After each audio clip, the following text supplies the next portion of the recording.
All right. All right, yeah. Welcome back to Fantasy Sports Addicts Anonymous. My name is Tom. I'm a fantasy sports addict. And my name is Ryan. And I, too, am a fantasy sports addict. All right, so part 2. We're here to talk about the second part of our 4 or possibly 5-part draft strategy series, fantasy basketball draft strategy series. We recently talked about the newcomer strategy, the beginner strategy, the play it safe strategy. We're moving on to the not so safe strategy. My favorite. This is the living dangerous. safe Yeah, living strategy. large, living dangerous, punting. And since Ryan is the master of punting categories, he's here to tell us about which categories you can punt and how to navigate that. So the main thing that you're trying to do when you're punting is you're trying to win 5 to 4 every week. So you pay attention to 5 categories and you try to get as many of those players. So you want your steals, your blocks, your rebounds, your assists, your field goal percentage, or, it doesn't necessarily matter which 5 categories that you choose. You just want to make sure you stack those 5 the best you can. Okay, so you're just slamming stats in those categories which you choose. So later in the draft, your draft is always determined. Let's go back to this. Your draft is always determined by your draft position, okay? This strategy may not work depending on where you're picking first and second round. But when you can do it, you go all in. That's important. One of the worst things that people do when they're trying to punt is they half punt. You halfway commit and not good enough. No. You got to be aggressive. You got to make sure you get the players that fit your team. Okay, now unfortunately, this sort of strategy is often employed by other managers. Like if you happen to be punting free throw percentage and somebody else is doing the same thing, you're up against.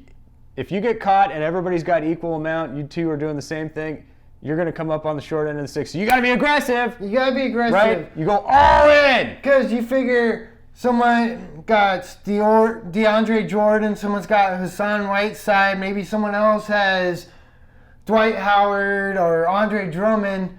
These managers should be trying to punt free throws. They're probably not as committed as you are. So you just double down on the same commitment. So if you don't want to punt free throws, another category you can punt is assists. Okay. Basically, you want to get shooting guards that have point guard eligibility, but they get you like maybe threes and steals or something like that. And a good thing about punting assists is usually turnovers is going to be one of the 5 that you try to win. Okay, so you're not getting the same turnovers you might get from a guy that's distributing the ball quite as much. So it's like you're losing one assist category and gaining the turnovers category. I like the punting assists, especially if there's a run and there's just not good point guards.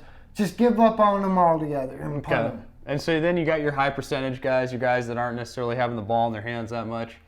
Low turnover, that's an interesting strategy. And then the final strategy is just basically punting field goal percentage. Ooh.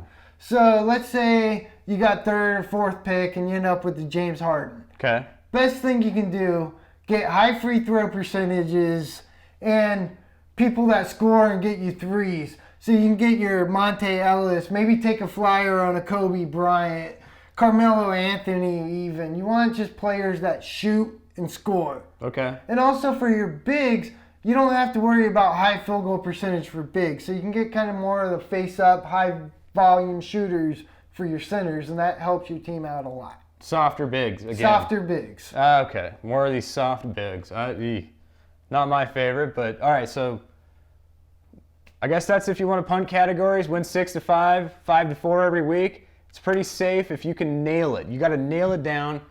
That's the risk. It's the risk. Be aggressive. Get the players that fit what you're trying to do. Again, not for roto, not for rotisserie basketball, but head-to-head, be aggressive, punt. It's fun. I can't do it very well, sadly. I love it. I do more of a rotisserie style, which we'll talk about next, but we're going to close with the Fantasy Sports Serenity Prayer. May I? Please. Fantasy gods! Yes. Please grant me the serenity to draft the players that I want for punting.